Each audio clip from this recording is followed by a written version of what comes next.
Does God exist? There are so many questions left unanswered. What is our purpose? What happens after death? Why are we here? And why is there something rather than nothing? But the most asked question of all is, does God exist? When we look into our universe, the answer can seem clear as everything appears to fit just right. But could this all be coincidence? Could everything we know simply be the product of chance? To put it to perspective, the probability of the universe being born by chance is said to be incredibly small. That is like throwing an atom randomly into the universe and then correctly pointing it out 1,000,000 times in a row. Just think about those odds. The percentage is so small that it's often described as effectively zero, a 0% chance. Yet that's what pure chance would require. So how can something come from nothing? There must be an explanation, right? In our reality, change exists, what philosophers call motion. This doesn't just mean physical movement. It means something going from potential to actual. Take water, for example. Water has the potential to become ice, but it won't freeze on its own just because it has that potential. Something else, like cold temperature, must actualize it.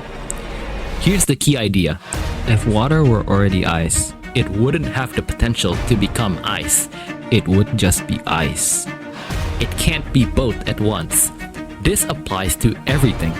Anything that changes, anything that goes from potential to actual, needs something outside itself to cause that change. If everything inside the universe changes this way, then what about the universe itself?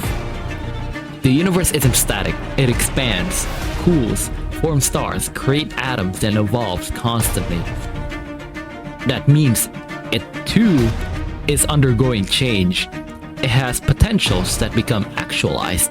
But just like water can't freeze itself without an external cause, the universe cannot actualize its own potentials. If it could, it would have led to exist before it existed, which doesn't make any sense. So the universe, being a changing thing, must have something outside itself causing that change. But this chain of causes can't go on forever. If everything is waiting to be actualized by something before it, then nothing would ever actually change. It's like a row of dominoes. If one doesn't fall, the rest won't follow. There must be at least one thing that is fully actual, not waiting on anything else, something that starts the entire chain. This first cause must contain, in a higher way, everything found in its effects. Effects cannot have more than their cause. So, if the universe has power, existence, order, motion, and intelligibility, then this first cause must ground all of those.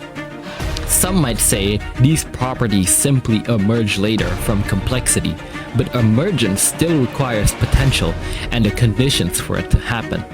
You can get fire from wood and friction, but the wood must have potential for fire, and the friction must have the power to ignite it. Otherwise, fire would never exist.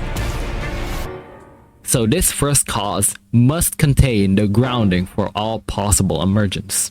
This leads to a reality outside of space, time, and matter. Something that caused them to exist. Everything in the universe has limited power. Stars burn out, energy fades, system decay. But this first cause cannot be limited. It has no unrealized potential. It doesn't gain or lose power. It is the source of all actualization.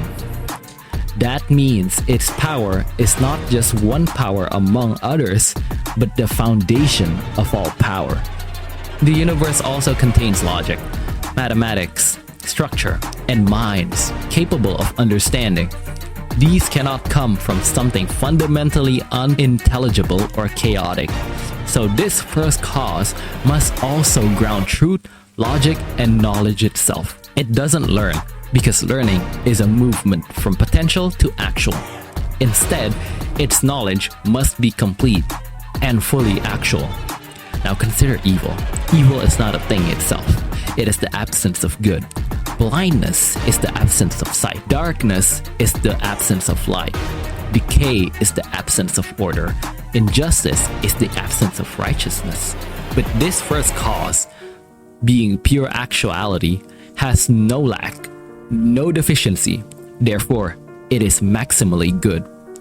When you trace everything back, every motion, every cause, every layer of potential, you arrive at something unlike anything in the universe.